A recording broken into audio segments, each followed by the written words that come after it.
장시호를 꼬드겨갖고 네가 들어가라. 좀 이따 빼줄게. 이게 왜 거짓말이냐면 이게 보통 사안이냐고요. 2, 3년 살고 나와야 되는 그런 문제냐고. 종신형을 살아야 되는 그런 중범죄 중에 중범죄인데.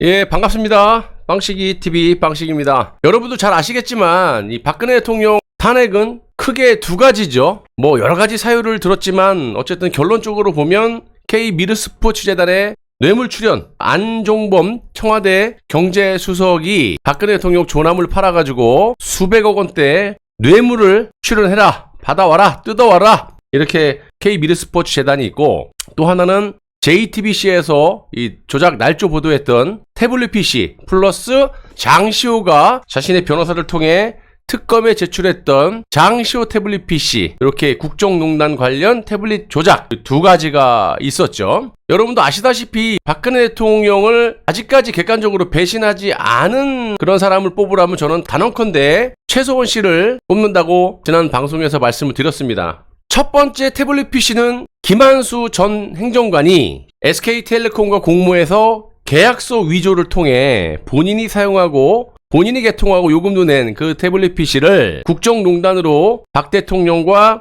최소원 씨를 엮기 위해서 SK텔레콤 계약서 위조건, 그게 JTBC 조작 날조로 해서 여러분들에게 공개가 됐던 제1 태블릿 PC 조작이고, 그 과정에서 대한민국의 국가수에서 어쨌든 특검에 좀 불리한 증언이 나오니까 안 되겠다 해서 부랴부랴 또 다른 조작을 했던 게 최소원 씨 언니의 딸, 이종 조카죠. 장시호가 특검에 제출한 장시호 태블릿 PC 두 가지가 있는 겁니다. 근데 옥중에서 최소원 씨가 특검 너희들이 내 거라고 자꾸 하니까 그럼 어디 판결도 다 끝났고 내가 지금 7년을 살고 있으니까 한번 줘봐라. 본질은 아니지만 태블릿 PC가 어떻게 생긴지도 모르고 나는 사용한 적도 없지만 조작으로 덮어씌워서 내가 감옥에 있고 니들이 내 거라고 하니까 그러면 어떻게 생겨먹은지나 좀 보자. 그래서 받아서 포렌식을 해가지고 어떻게 조작을 했는지 한번 알아보자. 이렇게 해서 두 개를 다 태블릿 반환 소송을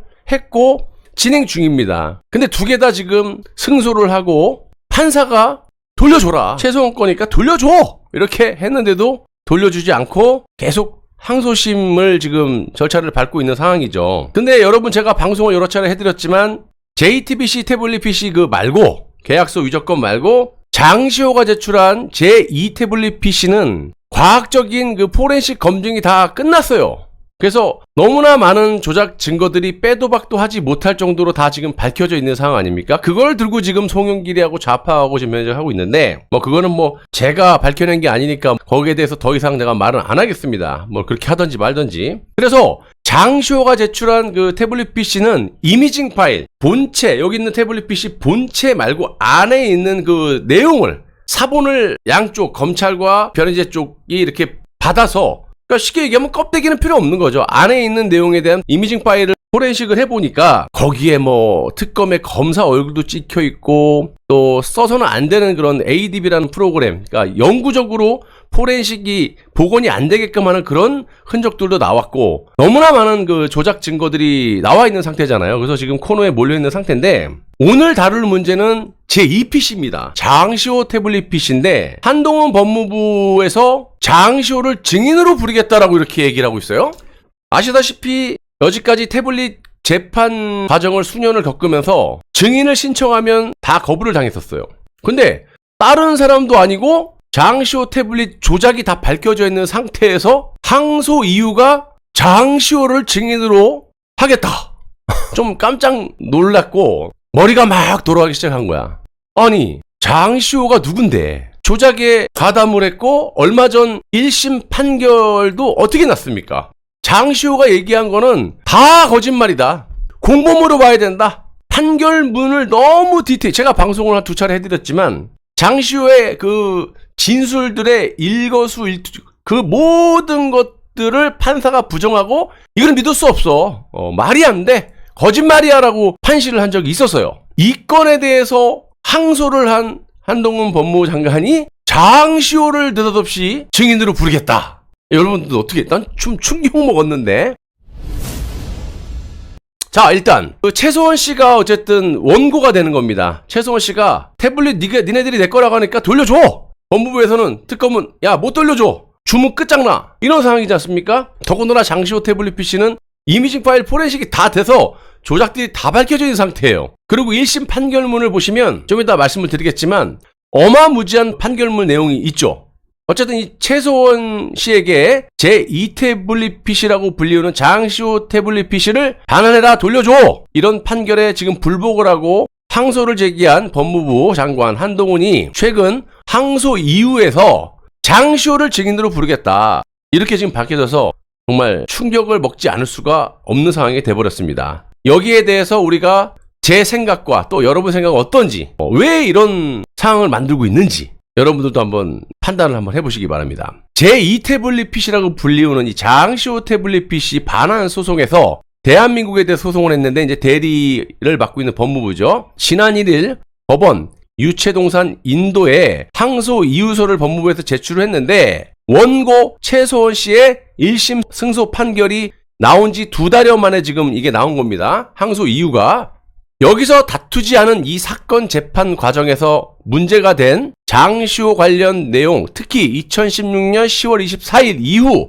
원고 최소원 씨가 장시호에게 지시해서 이 사건 태블릿 PC를 가지고 나왔다라는 진술, 장시호 또는 그 아들이 원고로부터 최소원 씨로부터 이 사건 태블릿 PC를 증여받은 후에 사용자 등과 관련해서는 추후 피고가 장시호에 대한 증인 신청을 할 예정이 있는 바, 피고는 이제 법무부죠. 이에 대한 원심의 장시호 진술 신빙성 여부 등 판단에 대하여는 장시호에 대한 증인 신문 과정에서 자세히 다루도록 하겠습니다. 이렇게 이제 항소 이유를 밝히고 있는 거예요. 그런데 여러분들은 보시면요, 무슨 일이 벌어졌습니까? 1심 때 판결문 내용을 보시면 먼저 장시호의 수사기간 및 법정 진술을 요약하면 다음과 같다. 장시호의 수사기간, 특검이겠죠? 즉 2016년 10월 24일 언론이 국정농단 의혹 사건을 보도하자 그 직후 이제 원고 최소원 씨가 귀국하기 직전에 독일에 있었던 원고로부터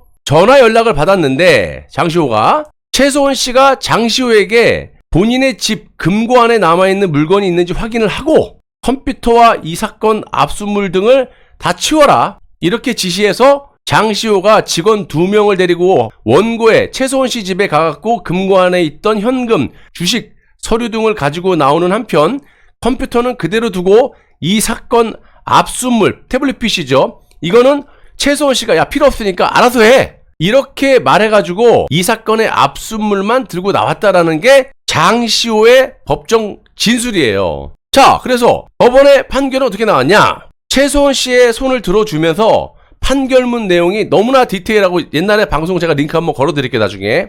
이러한 정황 증거를 비추어 봤을 때 앞서 본, 그러니까 좀 아까 말씀드린 장시호의 수사기간 및 장시호의 법정 진술은 싹 다 모두 거짓 진술임이 분명하다. 그러므로 그 진술 내용을 신뢰할 수 없다. 오히려 민사재판에서는 여기서 쭉 이렇게 나와요. 장시호의 수사기간 및 그러니까 특검이 장시호 수사에서 제출했던 그런 수사 내용과 장시호의 법정 진술은 객관적인 정황과도 일치하지 않고 일부 거짓 진술이 포함되어 있으므로 이 사건 압수물 태블릿 PC의 취득 경위에 관한 장시호의 진실 부분 역시 믿기 어렵다. 따라서 이를 피고의 주장 내용을 뒷받침할 증거로 삼을 수 없다. 한동훈 법무부 주장 내용을 뒷받칠 만한 증거로 삼을 수 없다. 싹 거짓말이야, 니들은. 수사 과정도 이상하고 법원에서 장시호가 말한 거 싹 다 거짓말이야. 아니, 이렇게 중요한 증거물을 아들에게 태블릿 PC를 줬다고 하지 않았습니까? 핵심 그 증거물인데 그거를 자기 장시호 아들한테 줘? 여자친구랑 같이 그걸 써?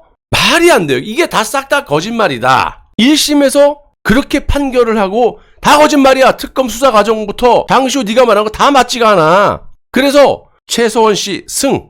그런데 이거를 그대로 판사의 명령에 승복을 하고 돌려주질 않고 항소를 하지 않았습니까? 한동훈 법무부가? 돌려주면 끝나지. 항소 이유를 장시호를 증인으로 부르겠다라는 겁니다. 그럼 이건 뭡니까? 그냥 얼핏 딱 들어봐도 두 가지로 우리가 해석해 볼 수 있는 거 아니겠어요?